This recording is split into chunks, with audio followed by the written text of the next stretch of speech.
talk about how to ask permission. So I did a video a little while back about asking for permission when taking things from nature.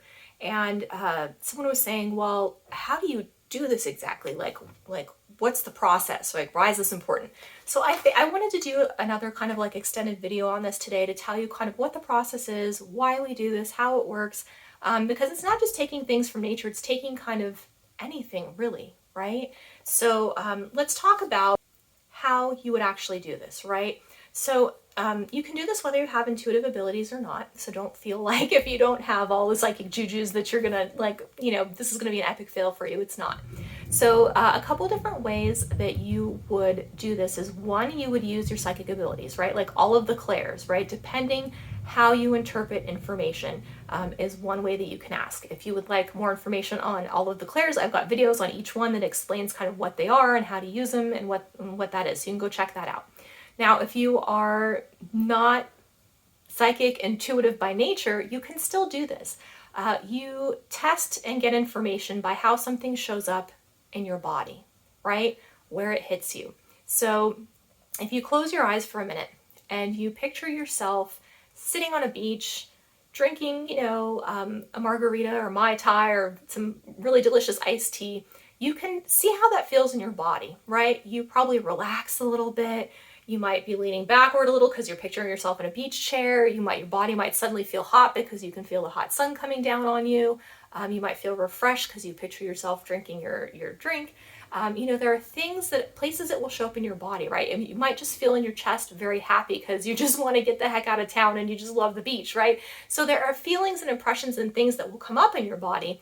And you can use that to kind of close your eyes and just picture and see where it's hitting you. Figure out what emotions you're getting, figure out if you're getting physical sensations anywhere, or if you're getting pulled or drawn to any areas of your body and what those sort of energies are telling you, right? So yeah, if you feel happy, it might be a good thing. If you're feeling like danger, like you just got in trouble for something, that's probably not a good thing, right? That's probably an indication to not move forward, right? So those are things that you can use whether you have abilities or not. And that's how you determine or how you tap in, right? That's the first part. The second part is, well, how do we ask, right? Like, what do we really do?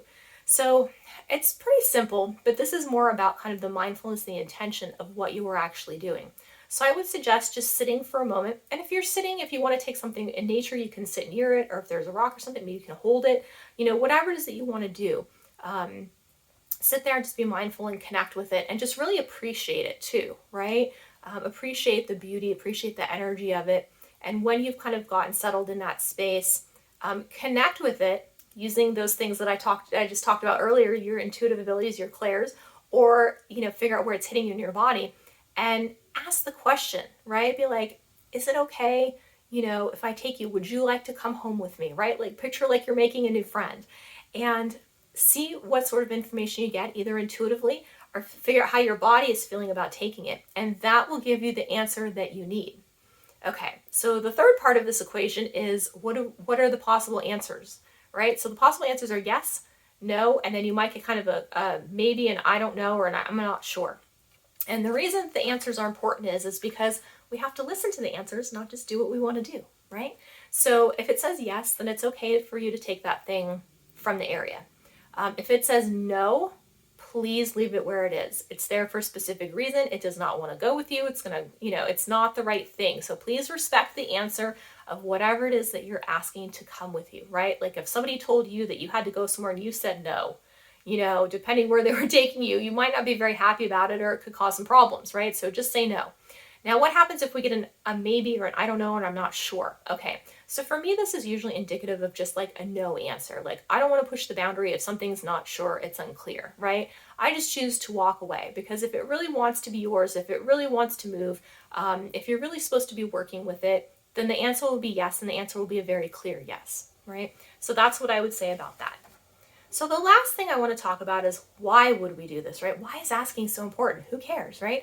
Well, you wouldn't just walk into some random stranger's house on the street, start going through all their cabinets, eating all their food, and leave with their television set, right? You just don't act like that. It's manners and it's respect. And that's how the world of spirit works. And we need to be very mindful of that as we are stepping into that space. So that is definitely something to consider, and why we do the things that we do, because spirit is a whole different ball game. It's a whole different realm. It's a whole different energy, and there are things set up in place for different things that we may or may not understand here on this physical plane. So that's why the manners and the respect are intrinsically important when we are choosing to take something out of its kind of natural space or natural habitat. So I hope that gives you a bit better understanding of why we do what we do, how we do what we do, and gives you some guidelines and kind of a template to follow next time this is something that you're interested in trying out. So if you have any questions, please let me know. Otherwise, thank you guys so much for watching, and I hope that you have an absolutely beautiful day.